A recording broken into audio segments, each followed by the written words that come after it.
ఈరోజు ఫైనల్లీ చూసుకుంటే హైదరాబాద్ ఐటీ విషయానికి వస్తే ప్రపంచవ్యాప్తంగా దాదాపుగా ప్రపంచంలో ఉన్నటువంటి the biggest companies are in there హైదరాబాద్లో ఉన్నాయి. ఇప్పుడు అవన్నీ చూస్తున్నప్పుడు అండి మీరు ఒకసారి ఎట్లా ఉండేది? యూఎస్లో తెలంగాణ గురించి ఏం మాట్లాడుకునేవారు అక్కడ జనాలు? సో యుఎస్లో శాన్ ఫ్రాన్సిస్కో బే ఏరియాలో ఈ స్టార్టప్ కల్చర్ అనేది ఉండేది, ఇంకా ఉంది ఇక్కడ, రైట్? స్టార్టప్ కల్చర్ వచ్చి యూనికార్న్ కంపెనీస్ అంటే 100 crores అట్లా వచ్చిన కంపెనీస్ అనేది ఉంటాయి. అయితే ఇప్పుడు దానికి as much as they are doing ఇక్కడ తెలంగాణలో కూడా మనకు unicorn companies through T hub ద్వారా వస్తున్నాయి. లైక్ నంబర్ 1 పేటెంట్స్ మన టీ హబ్ త్రూ మన తెలంగాణలోనే వేసిండ్రు. ఇన్నోవేషన్ అనేది టాప్ నాచ్ జరుగుతుంది. యూనివర్సిటీస్లో కూడా వెళ్ళి ఎడ్యుకేట్ చేస్తున్నారు, మీకు ఈ ఆప్షన్స్ ఉన్నాయి అని చెప్పి ఇనిషియేషన్ తీసుకొని స్కూల్స్కి వెళ్ళి they are making them innovate, like కొత్తవి స్కూల్ సెలెక్ట్ చేసుకొని ఇట్లాంటివన్నీ ఎన్ని జరుగుతున్నాయి. ఐ థింక్ లైక్ తెలంగాణలో వచ్చినన్ని కంపెనీస్ ఈ లాస్ట్ 10 yearsలో ఎంత డెవలప్ అయింది.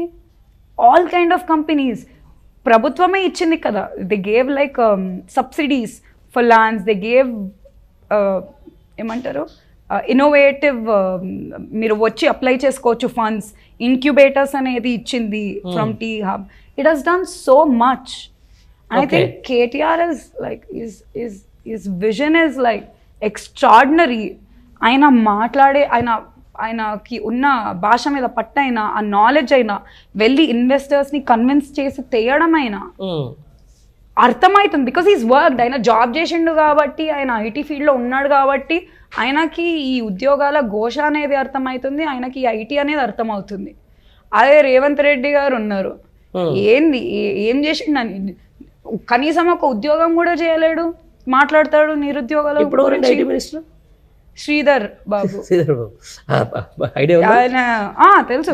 ఏంది ఇది మనకు దాంట్లో మేనిఫెస్టోలో అయినదే కదా పాత్ర, మేనిఫెస్టో క్రియేషన్ లో ఆయన విజన్ ఏందో అక్కడే అర్థం అయిపోయింది మనకు. ఆల్రెడీ మళ్ళీ కంపెనీలు పోతా ఉన్నాయి. అంటే ఇక్కడ ఒక ఐటీ పాలసీ ఉండే, చాలా అద్భుతంగా చాలా పెద్ద కంపెనీస్ ఇక్కడ వచ్చినాయి, మంచి గ్రో అప్ ఉండే, మంచి ఎంప్లాయ్మెంట్ ఉండే, సడన్గా స్టార్ట్ అయినాయి, చెన్నైలకు వెళ్ళిపోతూ ఉన్నాయి కొన్ని కంపెనీస్. ఎట్లా ఉండబోతుంది ఐటీ భవిష్యత్? అయ్యో చాలా బాధ అవుతుంది నాకు. ఇంత ముందుకు లాగి అదే చెప్పిన 50 సంవత్సరాల వెనకకి వెళ్ళిపోతున్నామేమో అని చెప్పి నా బాధ. ఇంత మన తెలంగాణలో మనం ఎన్ని ఉద్యోగాలు ఇచ్చినామంటే ఐటీ సెక్టర్లో 1 in every 10 people in India మన తెలంగాణ వాళ్ళకే ఆ జాబ్స్ వచ్చింది ఐటీ సెక్టర్లో కేవలం, రైట్? మరి ఇప్పుడు కొత్త కంపెనీస్ రాకపోతే, మనకి ఎక్కువ రాకపోతే ఎక్కడికి వెళ్ళి వస్తాయి ఆ జాబ్స్? మెయింటెనెన్స్ ఇప్పుడు కంపెనీస్ ఉన్న కంపెనీస్ కూడా వదిలేసి వెళ్ళిపోతుంటే అన్ఎంప్లాయ్మెంట్ అవుతుంది కదా. ఫార్మా సిటీ క్యాన్సిల్ చేస్తామన్నారు కొన్ని రోజులు, ఆ గ్రాండ్ ప్రిక్స్ క్యాన్సిల్ చేయించిండ్రు. కంపెనీస్ గ్లాస్ మ్యానుఫ్యాక్చరర్ కంపెనీ వదిలేసింది, చెన్నైకి వెళ్ళిపోయింది. అట్లా ప్రతి ఒక్కటి ఏదో ఒకటి అవుతూనే ఉంది. ముందు సైన్ చేసిన డీల్స్ కూడా క్యాన్సిల్ అయిపోతున్నాయి. మళ్ళీ ఎందుకో మీరు ఇది గమనించరా? ముందు సైన్ చేసిన డీల్ క్యాన్సిల్ అయిపోతున్నాయి, మళ్ళీ ఒక 15-20 days తర్వాత పోయి సీఎం మాట్లాడుతున్నారు, మళ్ళీ ఏమంటే దానికే ఇచ్చేస్తున్నారు. అంటే ఏం జరుగుతుంది ఈ మధ్యలో? మనం చేసిన పనులు, మనం కష్టపడి తెచ్చుకున్న పనులు వాళ్ళు చేసినట్లు చూపించుకోవడానికి, చిత్రించుకోవడానికి చేస్తున్న పని ఇది. సేమ్ మన నారాయణఖేడ్లో కూడా అదే చేస్తున్నారు. కళ్యాణ లక్ష్మి చెక్కులు మేము పెట్టింది ఇచ్చి మా ప్రభుత్వంలోనే వచ్చింది అన్నారు, మళ్ళీ తులం బంగారం ఏదంటే లేదంటున్నారు. వాళ్ళు కొత్తగా ఇచ్చిన అదే కదా కళ్యాణ లక్ష్మి చెక్కులు కూడా నీకు బౌన్స్ అవుతున్నాయి కదండి. అదే ఈ రోజు నేను అదే చదివినాను, కళ్యాణ లక్ష్మి చెక్ బౌన్స్ కావడం ఏంది? అవ్వా ఏం ప్రభుత్వం అండి ఇది? మేనేజ్మెంట్ ఏంది, అడ్మినిస్ట్రేషన్ ఏంది? ఎట్లా చెప్పు అసలు? నాకు అదే సిగ్గు లేదా అనిపిస్తుంది, సిగ్గు లేదా చెప్పుకోవడానికి అని. ఇలా పద్మశ్రీలే పార పనులు చేసుకుంటారండి. పద్మశ్రీ అవార్డులు వచ్చిన వాళ్ళు మొగులే అట్లాంటి వాళ్ళే పార పనులు చేసుకుంటే కనీసం పట్టించుకునే ప్రభుత్వం కాదు ఇది. సరే ఇవి దాని గురించి ఎంత మాట్లాడుకున్నా మనం ఈ పాలిటిక్స్లో అంతే. అసలు వాట్ ఈస్ శ్రేయారెడ్డి ఎట్లా ఈ లైఫ్ని ఎట్లా బ్యాలెన్స్ చేస్తే? ఇక్కడ పాలిటిక్స్ ఇక్కడ చాలా ఇప్పటికే మీకు చాలా వ్యాపకాలు, passion, poetry, writing and influencer and ఇవన్నీ ఎట్లా బ్యాలెన్స్ చేసుకుంటుంది? ఎట్లా అంటే చెప్పినాను కదా, go with the flow. Go with the flow. Go with the flow, just like flow with it. అంతే. మనసుకు ఏది like don't say no to your heart, go with it అన్నది నాది. సో బ్రూస్లీ మార్షల్ ఆర్ట్స్ లో Bruce Lee ఉంటారు కదా, so బ్రూస్లీది ఒక ఫిలాసఫీ ఉంటుంది. I read a lot of philosophy. ఆయన ఏమంటారంటే బీ వాటర్ మై ఫ్రెండ్. అంటే వాటర్ అంటే ఏంటి, అది like it can be very harsh, it can engulf you. A container కేస్తే ఆ కంటైనర్ షేప్ తీసేసుకుంటుంది, right? So it's like shapeless, it's formless. You need to be in the present. ఈ మూమెంట్లో ఉండి ఈ మూమెంట్లో మన నుంచి వచ్చేది మనం చేసుకోవాలి అంతే. అది దట్ ఈస్ ది రైట్. ఎట్లా ఉండబోతుంది? What is the future plans? Shreya Reddy future plans ఏంటి? శ్రేయా రెడ్డి ఫ్యూచర్ ప్లాన్స్ ఇట్లా అవగాహన అనేది కల్పించాలి, సెల్ఫ్ అవేర్ ప్రజలలో, వాళ్ళ గురించి వాళ్ళకి, ఈ సొసైటీ గురించి వాళ్ళకి అన్న విషయంలో అవగాహన పెంచి కొంచెం positive shift, like mind set అనేది కొంచెం పాజిటివ్గా మార్చాలి అన్నది నా ఆలోచన. ఓకే. అండ్ వాళ్ళ సమస్యలపై పోరాడాలి. అట్లా ఒక అవకాశం వస్తే, పాలిటిక్స్లో అవకాశం వస్తే ఎమ్మెల్యేగా నువ్వు ఇక్కడ, వై నాట్? అంతేనా? అంతే కదా. అవకాశం రావడం అనేది అదొక గొప్ప థింగ్, వరం. అండ్ నేను I won't say no, I will always go forward. ఆశ అనేది లేదు, కానీ వచ్చింది మాత్రం నేను వదులుకోను. గ్రేట్. ఇప్పటికే చెప్తా ఉన్నారు కదా, బీఆర్ఎస్ పార్టీలో యంగ్ లీడర్స్ కావాలి లైక్ యూ అని చెప్పేసి, ఇలాంటి ప్రశ్నించే గొంతుకలు. అంటే అదే అంటున్నారంటే మనం బేసికల్గా ఏం జరుగుతుందంటే ఇక్కడ కొంతమందికి అవకాశం లేక, కొంతమంది అవకాశాలు ఉండి, కొంతమంది కనీసం జనాలని చెప్పలేని పరిస్థితి. మీలాంటి ఇన్ఫ్లుయెన్సర్ అని చెప్పేసి ఇప్పుడు ఒక వీడియో తోటి దాదాపు 1 మిలియన్ మంది దాన్ని ఫాలో అయ్యి నిజమే కదా ఈ అమ్మాయి చెప్పింది అన్న కాడికి వస్తూ ఉంది. బట్ ఒక యంగ్ జనరేషన్ రావాల్సిన అవసరం ఉంది. ఈ యంగ్ జనరేషన్ ఖచ్చితంగా నాట్ ఓన్లీ నారాయణ గేట్ నుంచి శ్రేయా రెడ్డి, అక్కడి నుంచి పక్కన నిర్మల్ నుంచి రావాలి, ఇక్కడ నల్గొండ నుంచి రావాలి, వేరియస్ ప్లేస్ నుంచి వస్తేనే కదా కొంచెం రాజకీయాల్లో చేంజెస్ వస్తూ ఉంటాయి. అంటే చూసాం మనం ఈ గవర్నమెంట్ని ఒక 50 ఏళ్ళ కింద నుంచి కూడా చూసినాం, ఇది కాంగ్రెస్ గవర్నమెంట్. మళ్ళీ ఈసారి సరే మంచికో చెడుకో ప్రభుత్వాలకైతే వచ్చింది. బట్ వచ్చిన తర్వాత కూడా మళ్ళీ సేమ్ అదే పాలసీ, అదే రొట్ట కొట్టుడు, అదే పాత పద్ధతి, అదే వ్యవహారం, అదే నడుస్తూ ఉంది. అంటే యంగ్ జనరేషన్కు ఈ కాంగ్రెస్ పార్టీకి జనరేషన్కి సంబంధించిన దానికి చాలా గ్యాప్ అయితే కనిపిస్తూ ఉందండి. ఎందుకు ఆ గ్యాప్ ఎందుకు ఉంటుంది వాళ్ళకి మధ్యలో? ప్రజలతో కనెక్ట్ అవుతలేరు కాబట్టి ఉంటుంది. వాళ్ళు కేవలం పదవిలో ఉండడానికి పని చేస్తున్నారు కాబట్టి ఉంటుంది అంతే.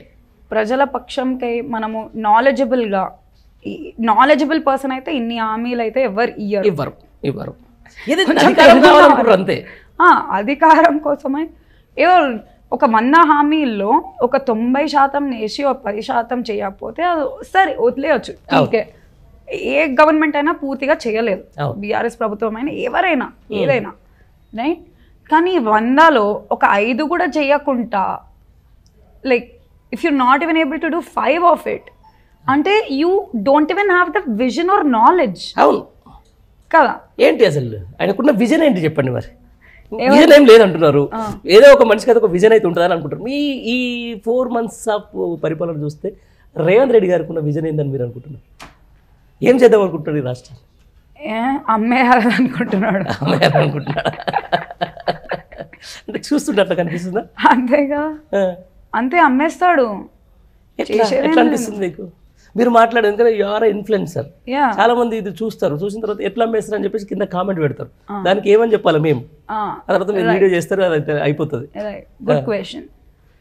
ఇప్పుడు ఆల్రెడీ తీసుకుంది లోన్ 11,000 crores ఎంతనో, 20,000 దాటేసింది.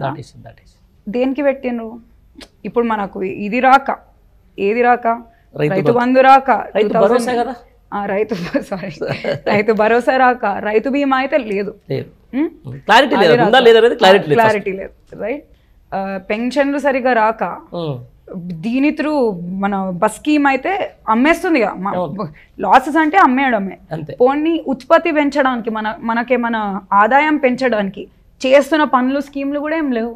Not working towards increasing the thing. మరి ఎక్కడ పోతుంది డబ్బు? జేబులకే కదా వెళ్తుంది. ఆయనే అంటున్నాడు కదండి, ఒక సంవత్సరం పాటు నేను కమిషన్లో కక్కుడు తోడకపోతే రుణమాఫీని ఒక ఎడమ చేతుడు ఇసిరేస్తా అని చెప్పేసి అంటున్నాడు. ఇప్పుడు రేవంత్ రెడ్డి ఒక్కరు అన్నాడా డైరెక్ట్గా? మరి ప్రజలకు రీచ్ అయితే లేదా? ఎందుకు రీచ్ అవ్వట్లేదు? చాలా మందికి అయితే అవుతుంది. నేను ఒక్కరోజు ఒక సంవత్సరం పాటు నేను కడుపు కట్టుకుంటే మొత్తం రుణమాఫీని ఎడమ చేతితో ఇచ్చేస్తాడు 40,000 కోట్లు. అంటే ఒక ఇండికేషనే కదా ఇది. ఎన్నో ఇండికేషన్స్ ఉన్నాయి, మనం అర్థం కాకపోతే ఇంకా మనం పిచ్చోళ్ళం. చెప్పాల్సిన ప్రయత్నం చేస్తూనే ఉన్నాడు, చెప్తూనే ఉన్నాడు ఏదో ఒక రకంగా వినాలని. చిన్న చిన్న హింట్స్ చాలు ఒక పర్సనాలిటీ ఏందో తెలవడానికి. సో చెప్తూనే అయితే ఉన్నాడు ఆయన టైమ్ అండ్ అగైన్. అంతే, మనం అర్థం చేసుకోవాలి. మోసం చేశానని చెప్పిండు, ఇది లిక్కర్ ఆదాయం ఆయననే పెంచిండు, లిక్కర్లు అంతా పెంచిండు అని చెప్పిండ్రు. మళ్ళీ మన గవర్నమెంట్ మీద నిందలు మోపిండ్రు. అదేందో ఏదో నడుస్తుంది, ఏదో ఈ పూటకు వెళ్తే చాలన్నట్ల వ్యవహరిస్తున్నాడు. ఎందుకంటే ఆయన కూడా తెలుసు రేపటి రోజు కాంగ్రెస్ ప్రభుత్వం అనేది ఉండదు. రైట్. ఇప్పుడు అంటున్నారు కదా తెలంగాణలో షిండేల కోసం ఇలా కాంగ్రెస్ పార్టీలో యుద్ధం జరుగుతుంది, నువ్వైతవా నేనైతనా అని చెప్పేసి. నిజమేనా?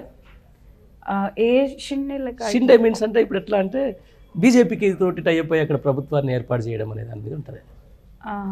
దాన్ని షిండే అంటారు. అంటే లైక్ మహారాష్ట్రలో అదే జరిగింది అనమాట.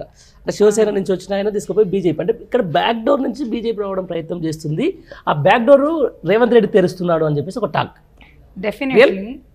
ఎందుకంటే రేవంత్ రెడ్డి గారు వచ్చినప్పటి నుండి 4 నెలల్లో మనం ఇప్పటికే చూడొచ్చు ఎన్నిసార్లు బడే బాయ్ మీరే మా మోడల్, మీరే మా ఆదర్శం, మీకోసమై మేము పనిచేస్తాం, మోడీకి ఓటేయాలంటే వేయండి తప్పేముంది అనడం, ఇవన్నీ అయితే జరుగుతున్నాయి.